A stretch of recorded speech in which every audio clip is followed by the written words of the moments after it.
Olá, olá, olá, eu sou o Tadeu Rodrigues, esse é o podcast Literário Rabiscos. Obrigado a você que chega toda semana aqui com a gente. Rabiscos indo pro oitavo ano já de programação, ouvindo a literatura contemporânea.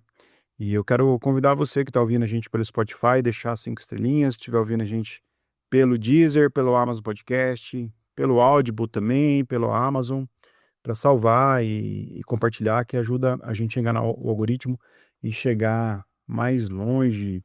Hoje, recebendo uma pessoa muito especial, João Zanello Carrascosa, que sempre surge aqui nas nossas reuniões de pauta como um possível convidado. Ele está com um projeto muito bonito, que a gente vai falar sobre ele também. Estou muito feliz, né? O Carrascosa dispensa apresentação, um autor muito premiado de romances, contos, livros tão fundamentais aí para quem pensa a linguagem, a narrativa. E agora ele está vindo aí com um papel um pouco diferente, mas tanto quanto profundamente sensível, né? De organizar a partir de escutas da voz de um outro artista, do José Leonilson, que foi um dos nomes centrais da arte contemporânea do Brasil, cearense, nascido em 57, mas mudou-se muito criança para São Paulo, José Leonilson, e iniciou aí sua formação artística, construiu uma obra profundamente singular, autobiográfica. Ele é integrante da geração dos artistas chamada Geração 80, participou de importante exposição do Brasil no exterior, e o Carrascosa ajudou a organizar o livro Leonilson, Diários de uma Voz, onde teve um mergulho aí nas gravações em fitas cassetes feitas pelo Leonilson entre 90 e 93. Ele falece em 93 também, aos 36 anos, em decorrência do HIV, né? Que eu quero falar um pouco sobre isso também. Seja muito bem-vindo, Carrascosa. Estou muito feliz de falar contigo. Eu que agradeço, Tadeu. Também estava esperando um dia ter a oportunidade de estar com você, o pessoal todo aí, porque eu também sou um admirador do trabalho de vocês, que já tem aí uma boa trajetória percorrida. E como você disse, agora a gente está aqui também para que vamos falar de um outro artista, isso é legal também. Eu Então, acho fico à disposição e vamos seguindo juntos. Eu acho muito legal te ouvir, assim, eu conheço o seu trabalho, sou muito fã do seu trabalho, e quando eu tive acesso à organização, que a gente pode até escutar, né, também as gravações, eu fiquei pensando, assim, você que começa a sua carreira também nos anos 90, salvo engano, né, e você tá ouvindo um artista gravando sobre os seus conflitos, sobre suas dores, né, amores. Como que você vê essa diferença dessa percepção artística dos anos 90 para hoje, assim? Você que também dá oficinas, que conversa com os escritores contemporâneos. Legal, maravilha. Você disse muito bem, né? Eu faço parte, vamos dizer assim, daquele grupo que se chamou Geração 90, um grupo na literatura que começou a se reunir ali, eram escritores jovens que estavam começando a publicar ou não tinham ainda publicado, se reuniam ali no France Café da Vila Madalena, que hoje é a Livraria da Vila. A gente se juntava lá, tinha 20 e poucos anos, o Marcelino Freire, Luiz Rufato, Marçal Aquino, Marcelo Mirizola, Nelson de Oliveira. Então, naquele tempo, Tadeu, a gente estava olhando um Brasil que estava, vamos dizer, se transformando, porque a gente tinha tido ali nos anos 80 essa volta, né, dos políticos, havia a anistia, vamos dizer, entre aspas, tinha que ser acabado, né, a ditadura. A gente estava entrando num processo democrático e isso foi bastante capturado pelos artistas como o Leonilson nos anos 80, e a gente já estava era um pouquinho mais para frente, né, a gente já estava nos anos 90, começando a escrever, e aí começamos também a publicar, até que depois saiu um livro na época chamado Geração 90, que trazia esses escritores, e aí depois começaram também a entrar as escritoras, né, que também faziam parte, que tinham começado a fazer a sua obra, construir sua obra literária. E a gente de lá para cá, né, se a gente for ver, a gente está em 2026, as coisas, elas tiveram um rumo muito diferente. A gente pensa que hoje a gente tem um desenho, né, uma configuração do mundo muito diferente. Isso impacta demais também o nosso jeito de escrever e o nosso jeito também de ver, vamos dizer, a arte que foi feita e a arte que está sendo feita no momento. Então você lembrou bem, né, do histórico do Leonilson, mas ele nasce nos anos 50 e ele vai até os anos 90, ou seja, era um outro mundo que ele viveu e, no entanto, a arte, pela sua atemporalidade, pela sua característica de quando ela é realmente de alta voltagem ser, também universal, a gente vê que a obra dele continua vigorosa, continua sendo amada, querida, e tem o que dizer, né, no mundo de hoje, com uma sensibilidade que muitas vezes a gente hoje nem encontra muito, vai se tornando rara, uma vez que a arte também acaba se tornando, uma resistência a uma certa brutalidade do mundo e precisa também ser igualmente brutal, né, no sentido de ter, vamos dizer, limites mais acentuados, mais vigorosos, enfrentar temas de maneira mais explícita, que são emergentes no mundo ou que são dominantes no mundo. Então eu acho que a gente está num momento, né, de bonito até, né, de ter uma publicação de uma obra dessa, como as gravações do Leonício, o que que ele pensava do mundo nos anos 90, quando ele acaba também, sendo, vamos dizer, um sujeito que contrai aí, né, o HIV e era uma epidemia que quase chegou também a ser uma pandemia, né, na época, e a gente passou por uma, né, tempos atrás, que uma pandemia de outra natureza, e isso aparece também na obra dele, né, a obra final dele é muito voltada para a finitude, um grande Uma sentença de morte refinamento, né. antigamente, né. O HIV era uma sentença de morte, hoje não mais, mas era, né. Sim, exatamente, era e aí, né, a gente vê que houve, né, nas últimas gravações dele, que ele tinha uma grande esperança de que pudesse ter uma sobrevida, ou que pudesse viver melhor, ou que pudesse encontrar-se uma cura, e ele isso é muito relatado, né, nas gravações finais, que são, mais ou menos próximas a realmente a morte dele. A última é de 93, janeiro de 93, e ele vai morrer 2, 3 meses depois, né. Mas aí não tem É mais a gravação, última né.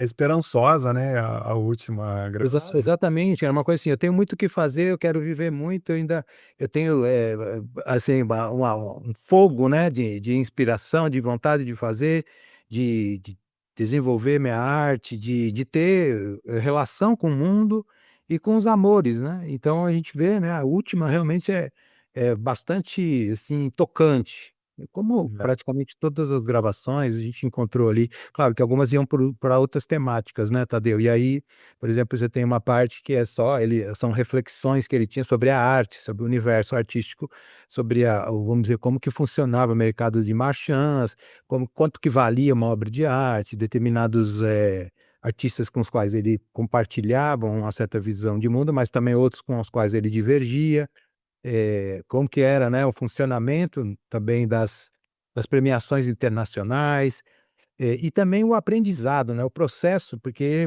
você vê, ele morreu com 30 e poucos anos, então ele também estava num processo ainda de muita, eh, aprendizagem do que era a própria arte. Era um processo de formação, vamos dizer assim, né. É um período que o artista tem artistas que vão, né, chegar à sua maturidade aos 50, 60, 70 anos. Claro que o tempo todo a gente está aprendendo, mas vamos dizer que para ele era um momento, assim, de grande expansão e é um momento em que tudo termina para ele, né. Jovem, né. Você ouviu essas fitas todas e transcreveu também, e eu acho que o ato de transcrever é uma sobreatenção que a gente dá no material gravado, né. Eu sou advogado, então às vezes eu estou atuando em algum processo, eu preciso transcrever também depoimentos, e a gente pega nuances que talvez a gente não pegaria apenas ouvindo, né. E eu não pude deixar de fazer um link com a trilogia do Adeus em Caderno de um Ausente, que de certa forma são as cartas, né, do pai, assim, do pai mais velho também. Como que você trabalhou isso em você como escritor, transcrevendo, e se você, ao transcrever, foi percebendo essas nuances também e conseguiu linkar também com a sua própria obra, através de coisas que você teria ter falado, por exemplo, ou que você conseguiu falar através, por exemplo, da trilogia do Adeus, né? Não, te agradeço muito, né, você como leitor conhecer a minha trilogia, saber bem, né, e ver essa correlação. Só para dar um adendo, assim, um esclarecimento, a transcrição ela foi uma transcrição profissional, ela foi feita por outra pessoa, mas eu ouvi as fitas também, recebi da família as fitas, são 19 fitas, a gente até separou 3 que elas não tinham conteúdo para fazer parte desse projeto, eles eram uma estava começada, e não tinha quase texto, a outra era uma consulta dele a Uma Mãe de Santo. Ele gravou, e a outra era uma entrevista que foi feita com ele, e já tinha sido publicada, então também não era a voz dele justamente nessa ideia do projeto dele falar sobre aquilo que ele sentia, dele contar o cotidiano dele, que a gente encontrou ali depois ao longo, né, das gravações, uma espécie de diário, porque ele fazia essas gravações, assim, às vezes meio aleatoriamente, mas ele, como não era algo escrito, ele logo no início dizia: "Hoje é dia tal", então acaba tendo também essa característica. E foi depois, claro, eu fui checando a transcrição com o que eu estava ouvindo, e de fato havia, por exemplo, partes que eram inaudíveis, porque ele gravava na rua, ele gravava em aeroporto, ele gravava, passeando, ele gravava desenhando. Então ele tinha coisas que a gente não conseguiu, por isso que diminuiu um pouco, se a gente for pensar em toda a duração dessas fitas e o que a gente tem como livro, é que você tem, que você viu que ficou bonito, né, tem todo um desenho aí também dele mimetizar uma caixa de fita cassete, embora seja um livro cassete, né. Ele tem o acrílico, você puxar do mesmo jeito, né, o material para, no caso, ouvir e agora aqui você ler. E aí eu fui entendendo, né, como que ele estava dizendo, quer dizer, e aí a gente até preferiu tirar um pouco das legendas de como ou das, vamos dizer, dos comentários, né, se ele estava triste, se ele não estava, porque o próprio texto dizia isso, né. Então aí eu fui construindo essas transcrições, e criando, né, uma relação, porque, por exemplo, num dia ele começava falando da arte, depois ele falava dos amores, depois ele falava da doença, então a gente ficava uma coisa meio caótica, até porque, se assim fosse, era só fazer a transcrição de todas as fitas e elas virariam um livro. Então a gente foi buscar aquilo que interessava, que fosse o mais importante, que de fato a gente deve ter uns 75%, quase até mais do que tinha lá, porque a gente teve que cortar coisas menores que não caberiam a ninguém ouvir, porque não cabe, você não vai ficar ouvindo chiado, então a gente cortou. Só que a gente organizou de um jeito que, tivesse um pouco dessa organicidade, como a qual você se referiu, por exemplo, que tem a trilogia do Adeus, que é uma espécie de cartas, né, de reflexões do pai, no primeiro livro, O Caderno de um Ausente, aí depois também tem a menina falando desse pai, como se estivesse escrevendo para ele. E eu acho que tem sim uma correlação, porque o Leonício estava falando para o mundo e para si também.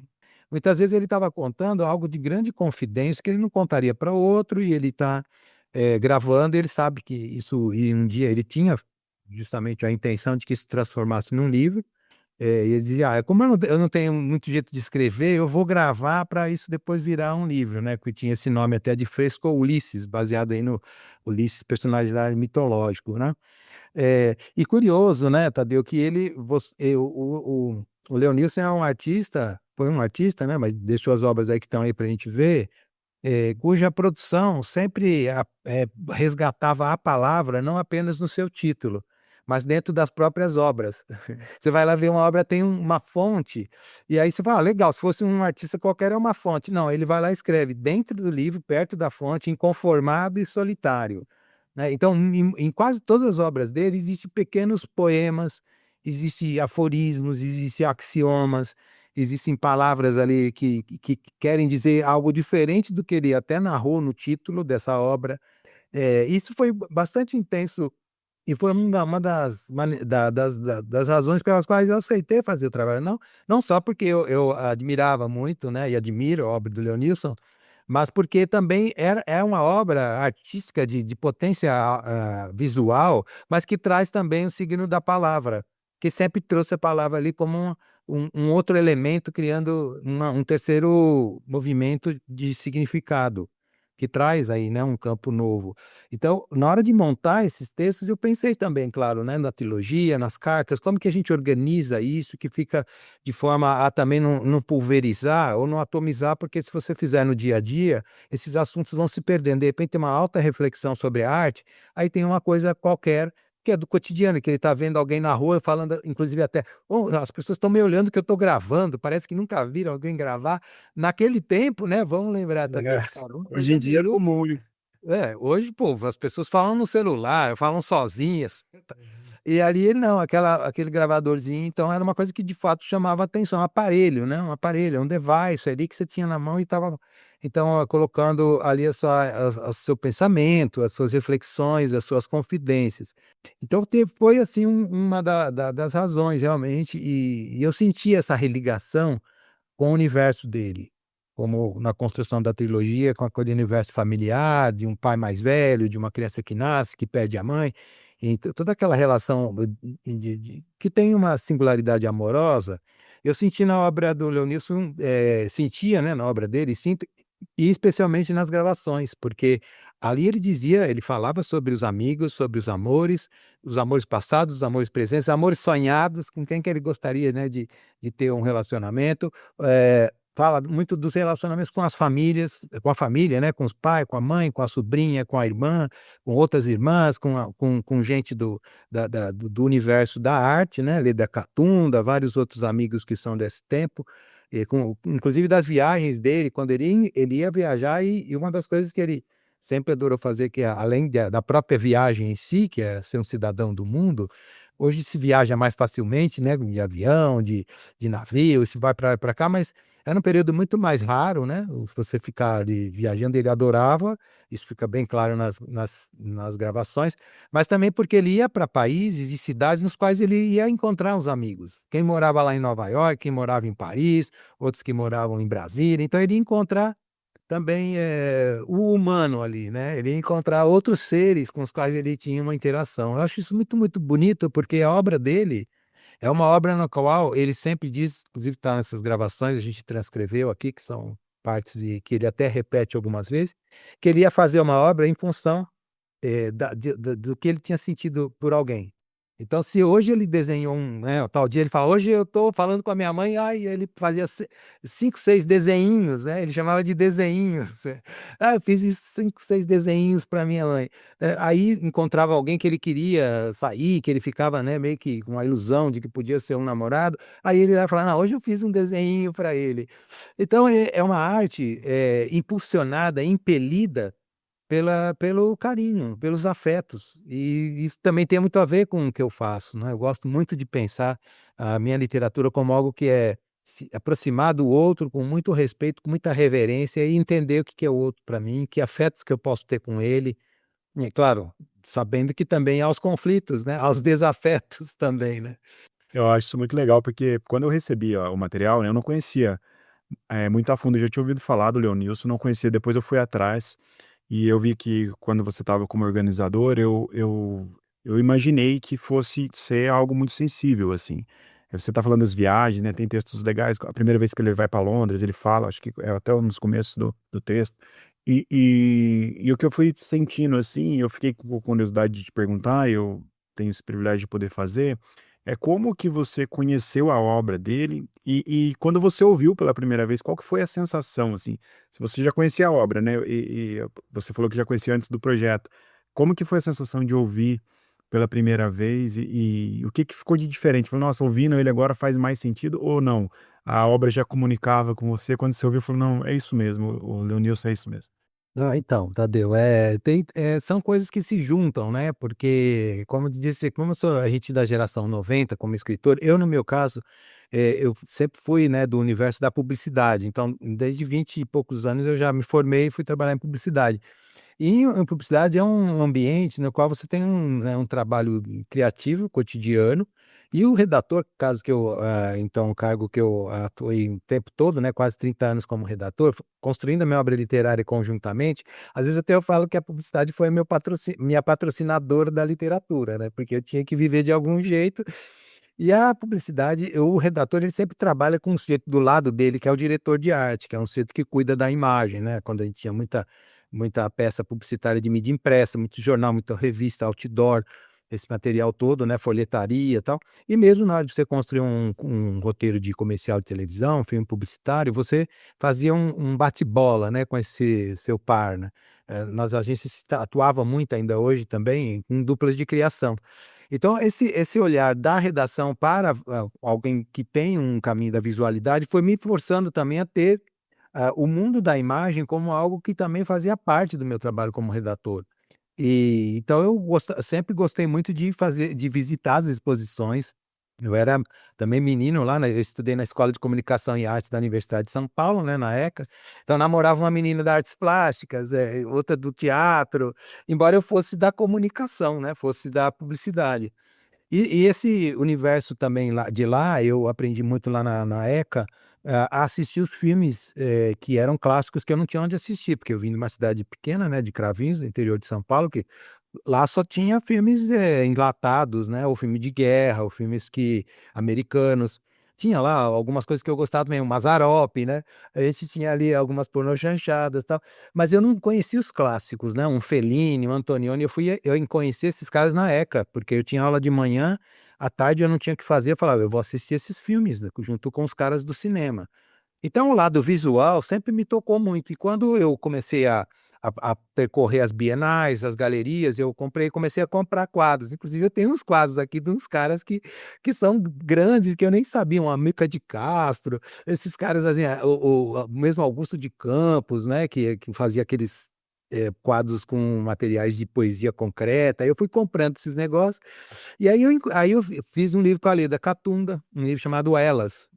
Era um livro, um infanto-juvenil, e ela fez os desenhos. E aí eu já conheci um pouco, né, a geração dos artistas visuais dos anos 80. Daí eu conheci, mas eu nunca vi o Leonilson pessoalmente, eu só fui em exposições dele, e houve uma época, depois que ele morreu, que essas gravações, elas foram levadas para um amigo dele, essas fitas, e foram utilizadas algumas partes em um ou 2 documentários. Então eu tinha chegado eu vi a voz dele, só que foi encaixado num documentário, e aqui deu para ouvir tudo que ele contava nessas fitas. Então houve um processo muito diferente, que você fala: "Nossa, sim, é ele, só que ele está se abrindo", porque as fitas é um jeito de você dizer algo que você não diria para outra, né.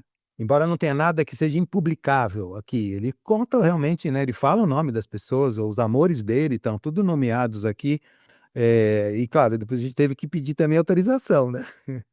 Porque as pessoas são citadas, e nem sempre de forma, totalmente positiva, e eu acho que isso que é o legal, né, que o livro está lá dizendo: "Ó, eu acho que o Leonício achava isso da Luísa Strina". Ele achava isso, né, do namorado que ele teve, então, ali foi muito legal. E quando eu comecei a ouvir, assim, na sequência, porque aí você tem um complexo maior. Cara, eu não sei o que que é você ser possuído, mas eu entendi bastante que, eu ficava o dia inteiro ouvindo, e depois eu li as transcrições, né, para poder fazer alguns ajustes, cortar esse comecinho que ele dizia: "Hoje é dia tal", então eu transformei isso na data mesmo, né, com os números, cidade e tal, para ficar fácil da leitura. Eu já entrava na atmosfera dele, porque ele já estava falando, ele já estava dizendo, ele já tinha também uma intensidade, né, na dicção, e você percebia logo que esse era o clima dele, esse era o jeito, era de um cara muito sensível, demasiadamente sensível, daí porque ser um artista, né, que, assim, eu diria até romântico, sabe, Tadeu? Porque o Leonilson, ele não era um cara, assim, ele era um cara que sonhava e tentava realizar isso a partir da arte dele. Eu me sentia assim meio assim, eu falo: "Nossa, mas essas fitas foram gravadas quando ele estava vivo", então é uma coisa só que eu estou ouvindo postumamente, não, né, todas. E aí eu começava nossa, tinha dia que eu sentia que eu estava tocado pelo espírito dele, eu saía e ficava vendo as coisas, assim. Eu acho que isso é que dá, assim, um resultado de a gente ter montado o livro com a que tinha de melhor ali, no melhor no sentido de tudo que ele tinha dito, que cabe a gente levar para alguém, as reflexões da arte, as questões dos amores, as viagens, a questão da solidão, os momentos finais da dor dele, né, uma vez doente.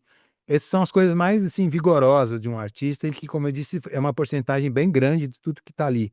As outras a gente cortou justamente porque não tinha nada, cortamos não por censura nenhuma, mas porque ali nada interessava, nada, eram rabichos, eram cacos, quando você começa a falar, né, porque ele gravava, diferente de você escrever um diário. Como você tem um diário de vários escritores, né, que estão aí, que são inclusive alguns eu citei quando eu fiz esse texto de abertura, para mostrar como que a gente fez as nossas escolhas. Aqui é muito diferente, porque é uma coisa muito, vamos dizer, improvisada, né, oral. Você pega, liga um gravador e começa a falar. Assim como hoje você grava uma mensagem de WhatsApp para alguém, você começa falando, né. E ali a gente tinha coisas que falava: "Olha, isso aqui não precisa", ou tem um barulho de um avião sendo decolando, não precisa tirar. E outra, Tadeu, teve alguns nomes que estão ali que a gente, a pedir a autorização, não autorizaram. Certo. Então, a gente cortou também uma outra coisinha. Nesse sentido, é que a gente não tem o 100% das Ó, gravações, né, porque eu ia é perguntar justamente isso, se teve alguém que não autorizou, assim, porque, de fato, a partir do momento que a pessoa expõe, né, é outra pessoa também que às vezes não quer aparecer, não quer contar sobre isso, né. nós tivemos umas 2 ou 3 apenas, o que foi muito bom, porque imagina, tem algumas pessoas que são citadas todo dia, e É, que hoje isso é estão com uma atividade 60, autorizada, né. 70 anos, quer dizer, e se essas pessoas, por dizer: "Bom, lá no passado", e podiam, né, falar: "Não, eu não quero", tal. A gente foi bastante cuidadoso nesse sentido, né, eu estou falando só eu, o Érico sabe disso, o pessoal todo do projeto Leonilson, né, que envolve a Renata, a Lute, envolve o Leonardo Biche, todo esse pessoal que esteve conosco, a própria família, eles viram e, bom, a gente vamos lá levar para ver se essas pessoas têm alguma,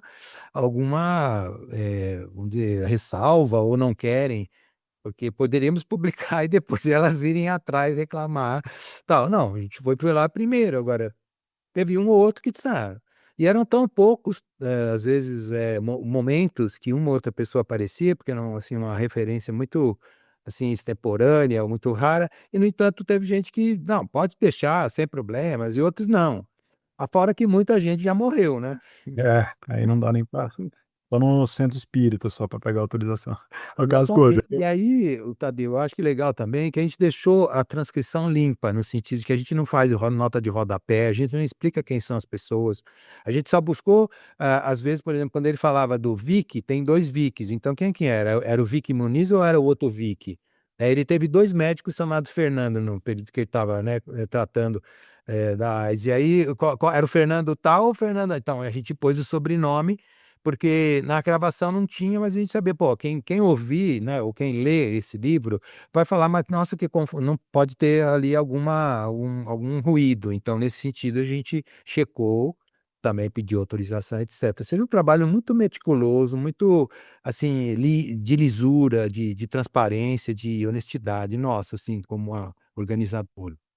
E ficou lindo, assim, e eu queria te ouvir também, esse trabalho, de escuta, né, que vocês estão lançando dentro desse projeto, contradiz muito com uma sociedade que tem se escutado um pouco, né, a gente está vivendo uma onda de excesso de exposição, pouca escuta, um imediatismo que na década de 90 não tinha da literatura. Hoje um escritor vai lançar um livro, uma escritora, ele já coloca trechos na internet, ele já tem uma resposta quase que automática e momentânea ali, expressa do leitor, né, já faz um termômetro, às vezes até muda já a história antes de lançar um livro, uma facilidade de publicação também. Como que você vê esses paralelos? Queria te ouvir também como professor, né, esses paralelos da literatura lá atrás e literatura imediatista hoje, com facilidade de publicação também, com menos possibilidade de escuta. Não, você tem toda a razão, seu diagnóstico é de um olhar muito refinado para o que está acontecendo. De muita observação, né, sensível, porque de fato, com essa expansão, né, midiática, né, das redes sociais ou do universo da internet, ou seja, todo um mundo se criou, um possível, quando a gente estudava lá nos anos 80 do McLuhan falando que o mundo seria uma aldeia global, hoje é aldeia global individual, cada um edita o seu dia, cada um vê o que quer ver nas redes sociais, e o que quer fazer, o que quer postar também, isso cria, né, um aspecto de grande caos e de como você disse, um volume de informação gigantesco, todo mundo quer dizer, mas ninguém quer escutar. Então, eu lembro muito do Rubem Alves que ele dizia assim, "Não estou aqui para falar bonito, vocês estão aí é para ouvir bonito", ou seja, do outro lado é que você tem também, né, na conexão que forma a comunicação, ou seja, você enuncia coisas, mas quem está do outro lado é que vai receber, né, nas teorias de recepção, vai receber o que foi dito, o que foi enunciado, esses dizeres tem que esse sujeito tem que estar aberto para senão ele está com ouvidos moucos e não interessa, né, ele está ao mesmo tempo ouvindo, mas fazendo outras coisas, né. Como a gente sabe, se aprofundou daquelas décadas para cá, né, de 90 e mesmo dos anos 2000, essa capacidade nossa de ser mais acionada da multitarefa. Só que o que também cientificamente se tem é que quando nós somos multitarefas, só que ainda se perfaz se você fizer 2 ou 3 tarefas ao mesmo tempo, uma delas domine, as outras não são feitas na sua plenitude. Então o que que acontece? Se você tem que escutar, para escutar para valer, igual a gente está se escutando aqui um ao outro, e com muito respeito e, né, com muito carinho. Agora, se o sujeito não está recebendo, não está escutando dessa maneira, ele também não está, né, capturando tudo que está sendo dito, que tem as nuances do dizer, os não ditos que estão ao redor dos ditos. Isso é muito preocupante, porque faz com que a gente passe a ter uma cognição mais reduzida e ter também uma concepção do mundo muito menos complexa, o que é horrível, né. Lembrar o Edgar Morin com a teoria do pensamento complexo, não existe 8 ou 80. No meio disso tudo há um monte de vetores que fazem com que a gente pense, que a gente possa ter decisões, que a gente possa encontrar caminhos do nosso sentido e do nosso pensar. Então isso de fato, se alterou demais, e eu acredito que quando ele começa a gravar, ele sabia, ou ele supunha, porque o mundo era distante, que ele seria ouvido. E esse trabalho, eu acho que ele é bonito, que ele faz parte de um projeto até maior, essa obra, que ela é justamente dar oportunidade de da gente escutar o que foi dito por ele lá atrás, no período final da vida dele. Por isso que eu acho bonito que tenha se transformado num livro, porque o livro, queira ou não queira, com essa materialidade, né, do papel, ele te impõe ali uma possibilidade de leitura ou de guarda daquilo, que muitas vezes não se tem no mundo digital, ou não se cultua, né. Hum. Então se joga as coisas fora, e aqui você tem a oportunidade de, né, de receber o que ele disse, né, de se fazer a escuta por meio da leitura. A leitura passa a ser uma escuta silenciosa do que ele disse. Então é muito bonito, porque, Muito bem. é justamente o que você propôs, né, o que você já ao perguntar já respondeu, e com o qual eu concordo, que é o posicionamento hoje nosso, com essa obra, é justamente dar um pouco de espaço para que a gente possa escutar um outro, coisa que a gente não tem feito, às vezes nem escutar nós mesmos. Então essa obra é: "Ó, tá aqui, ele disse, então vamos escutar", né. Ela foi materializada dessa forma, na tentativa de que ele seja ouvido. Que não seja só, né, digamos, uma voz perdida ali numa espécie de palheiro de vozes, né, Não. igual agulha no palheiro, mas uma voz realmente de vigor, de sensibilidade, de potência artística que, como você sabe, Tadeu, a gente tem aí, inclusive nos materiais que a gente já encaminhou, hã, mesmo depois da morte do Leonilson, houve centenas de exposição da obra dele, mesmo não, vamos dizer, até mais, né. Ou seja, um artista que depois de 30 anos está se mostrando como um artista incontornável no cânone das artes visuais brasileiras, e de potência internacional, porque continuam exposições, levando obras dele para a Europa, para os Estados Unidos, para o Ocidente, para o Oriente. E no Brasil também, né, você vê, 2 anos e 24 nós tivemos uma grande, né, exposição dele no MASP, que contemplava também, obras de esculturas, obras para jornal, né, aqueles desenhos que ele fazia para a coluna da Bárbara Dancia na Folha, que eram, assim, foram mais de 200, assim, eu não lembro qual que é a numeração, mas são, dezenas e dezenas de obras que ele fazia. Então, a gente tem ali, né, um trabalho de grande envergadura, ou seja, a obra é para que ela seja encontrada. Essa maneira como a gente fez, essa leitura silenciosa, às vezes ela é necessária, porque a audição, né, a escuta, por simplesmente sonora, ela acaba também se misturando aí nesse mundo todo aí de Babel, né, todo mundo querendo falar ao mesmo tempo, mas ninguém querendo ouvir ninguém. Muito escritor para pouco leitor, no final das contas. Pois é, Eu pois é. eu sei que tem muita aqui no Rabiscos a gente é ouvido em muitos lugares, assim, para um público jovem também. E eu acho legal isso, né, a gente ter esse diálogo, porque as pessoas podem procurar o Projeto Leonidas, pode comprar o livro também, né. Depois eu até queria que você me falasse como que o pessoal onde que o pessoal acha, né, como que o pessoal tem acesso ao programa, mas eu acho tão válida essa discussão, porque o nosso público é jovem, não só jovem, mas é muito jovem, a gente tem um público forte no Nordeste também que ouve a gente, né, e eu sei que esse diálogo acontece, e as dores e os sofrimentos que estão constando aqui num artista da década de 90, né, falando na década de 90, é muito parecido com os dias de hoje, apesar da tecnologia, apesar da aceleração de tudo, quem quer produzir arte está produzindo, quem está querendo conversar sobre, está conversando também, no final das contas, né.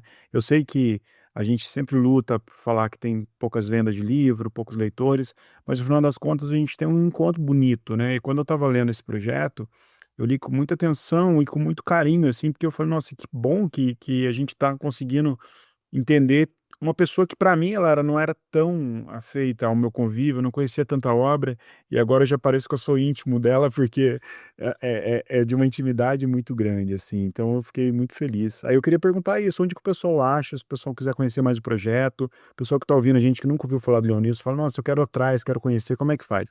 Não, super legal, Tadeu, né, esse público de vocês e eu acho que vocês fazem tem essa uma grande iniciativa, assim, os que eu, né, alguns podcasts que eu vi de amigos meus aqui com vocês, Giovanna Madaloso trabalhou comigo em agência de propaganda, outros que vocês Ah, tiveram aqui, bacana. inclusive a gente que encontrou, assim, o talento dela, né, e numa editora chamada Bru, a gente fez uma temporada de originais, chegaram mais de 200 originais e a gente achou um original que era A Teta Racional, que era um livro de contos dela, que ela nunca tinha publicado nada ainda, e aí a gente falou: "Não, esse livro tem que", aí ela já está se tornando uma escritora com vários romances, coisa e tal.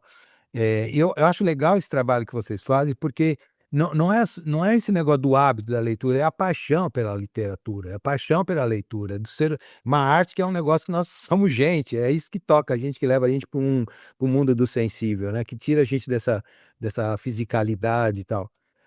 Então o que que acontece?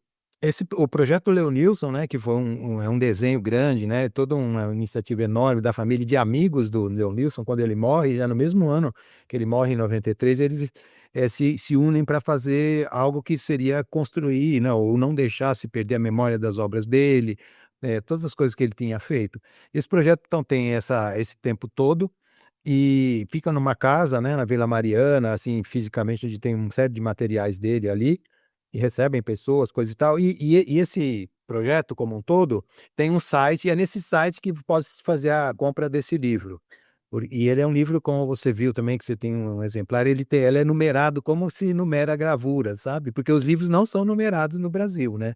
E ele é um livro, né, ele tem lá o ISBN e tal, é um livro para você entender que é organizado realmente como uma obra literária, e curioso, como você falou também, além de, né, a gente colocar o Leonilson em pauta pra gente jovem, no projeto você vê que tem detalhes da obra dele, tem desenhos e pedaços, assim, alguns pormenores de obras importantes dele. Dentro dos cadernos que a gente fez, tem fotos de objetos que ele colecionava, que estão nessa casa, que é aberta ao público, que tem oficinas, que tem visitação, que se pode também, ir lá, também para conversar, para visitar, para ver, e escolas também vão, aquela coisa toda, e é por meio desse site que se faz a aquisição desse livro. A gente fez, por conta até, né, de ser um patrocínio, porque você vê, é um livro muito bonito, é um livro que vem numa caixa de acrílico, né, como eu disse, imitando uma fita. Ele tem patrocínio e faz com que ele tenha um valor de compra muito baixo, né, em relação à potência da obra em si, né, pela estética toda que ele É reúne. R$ 100 que tá, é isso?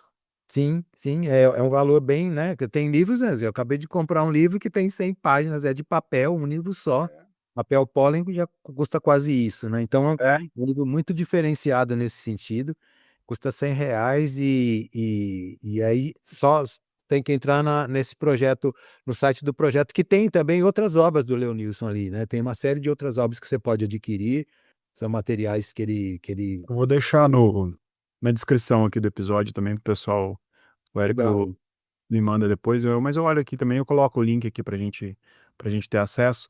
E, cara, foi um prazer muito grande falar contigo, assim, já estava ensaiando há muito tempo. E antes da gente fechar o nosso papo, eu queria que você indicasse algum livro aí. Tem um quadro aqui no Rabis que chama Na Sua Estante, onde eu peço para o convidado indicar algum livro, ou que tá lendo, ou algum livro que acha que comunica aqui com com o nosso papo e é muito procurado aqui no Rabiscos essas dicas finais aqui do livro. Queria te ouvir.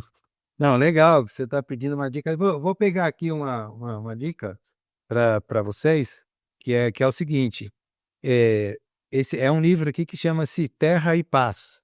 É uma antologia poética de um poeta israelense cujo sobrenome é Amihai. Amihai, Terra e Paz. Isso. É uma antologia que foi feita há uns anos atrás, mas é a única obra que tem dele no Brasil, foi, organizada e trazida pelo Moacir Amâncio, direto, né, é um poeta de Israel, já faleceu, mas assim, digamos assim, a mesma estatura de um Drummond para nós. Ah, Inclusive, esse último CD, vamos dizer assim, essas 6 músicas que saíram agora do U2, tem uma delas que não é uma música, é só um som e há uma declamação de um dos poemas do Amihai. olha aí, não Esse sabia poeta é disso. incrível porque ele também fala um pouco sobre essa guerra que tem ali, né, em Israel e a faixa de Gaza. E não é um poeta só político, é um poeta de grande, força humana na observação do mundo, cotidiano. Mas, eu gosto muito, às vezes eu levo na sala de aula para o pessoal, conhecer os jovens, né, meus alunos. Estou levando o Leonilson, eu sou professor de comunicação, né, Tadeu, mas eu levo o Leonilson para eles verem, eu levo o Paulo Leminski, Lígia Fagundes, ou seja, eu acredito que a literatura e as artes plásticas, eu levo o cinema também, outro dia indiquei Dias Perfeitos para eles, indiquei Agente Secreto, a galera lê ou assiste, e eles têm que fazer trabalho na minha sala de aula, que não é a minha disciplina é redação publicitária, mas eu faço eles, né, vamos dizer, fazer uns rabiscos ali do que eles acharam de um filme, resenhar um livro, fazer mudar, vamos dizer, o final de um livro, de um romance. Coloco eles ali para ver a exposição, coloco essas exposições às vezes que aparecem imersivas aqui do Van Gogh, do Portinari e tal. Por quê? Porque se ele não abrir esse lastro de conhecimento, de sensibilidade, ele não cria um repertório para entender o mundo, né. Então precisa disso para Aí o expandir. ChatGPT faz o serviço, né? Exatamente. A sensibilidade é justamente para ir contra isso. Que bom, né? Que bom que tem pessoas assim que nesse universo frio, né, da redação publicitária, ao mesmo tempo, quando é bem temperado, é bem humanizado, dá uma diferença danada. Você vê. Sim, sim, a gente anuncia com as mesmas técnicas, vamos dizer, causas sociais, eh, trabalho de ONGs, É. até plataformas, políticas também, né, porque os candidatos, a eleitorais também precisam das mesmas técnicas, ou seja, a maneira de difundir, por exemplo, também uma causa social. Ou também campanhas que a gente possa, orientar, né, de utilidade pública para o sujeito não beber e dirigir, o sujeito não usar o celular enquanto dirige, se vacinar, todo esse tipo de coisa, a gente usa técnicas que são da linhagem artística, elas nasceram nas artes plásticas, na literatura, no cinema, no teatro e na música, os jingles, É, etcétera. muito bom. Eu vou indicar um livro aqui que, conforme eu estava lendo o roteiro, eu sempre penso que livro que eu acho que comunica. E eu recentemente dei uma palestra sobre esse livro e eu acho que ele comunica um pouco que é A Paixão Segundo GH, da Clarice, que é um livro que quase nada acontece lá de fora, mas tudo acontece lá de dentro, né? Então eu tive essa afeição por esse livro, lendo também um pouco o Leonilson, não que tenha a ver com a história, não é isso, mas é essa percepção mesmo, né? A narradora do livro da Clarice tem esse mergulho radical dentro de si, assim, tentando entender um pouco o que sobra, as certezas da vida, e o Leonilson faz isso na obra. Então fica aí minha dica, A Paixão Segundo GH, da Clarice. Eu acredito que muita gente que está ouvindo já leu, mas quem não leu, vale muito a pena também ter essa percepção. E Carrascosa, eu quero te agradecer enormemente. Obrigado pelo papo, foi ótimo. Érico também que indicou, é um querido parceiro aqui, nosso que está acompanhando a gravação. E eu quero te convidar aí a voltar mais vezes no Rabisco, viu, Carrascosa? Aqui que a Oh, casa seja sua. será um prazer, eu adorei a sua dica da Paixão Segundo GH, acho que o pessoal também podia assistir o filme, né, que Também é. a adaptação, né, Luiz Fernando Carvalho, que também adaptou Lavoura Arcaica maravilhosamente. Outro livro, né, que é importante da nossa literatura, do Radoan Assar. E, Sim. claro, eu gostaria muito de voltar, Tadeu. E a gente pode falar de literatura, pode falar de algum livro que eu esteja lançando, ou enfim, a gente gosta demais do Rabisco. Será um prazer e a casa é sua. Obrigado, viu? Pessoal de casa, semana que vem a gente volta, então. Um beijo a todos, bom dia, boa tarde e boa noite.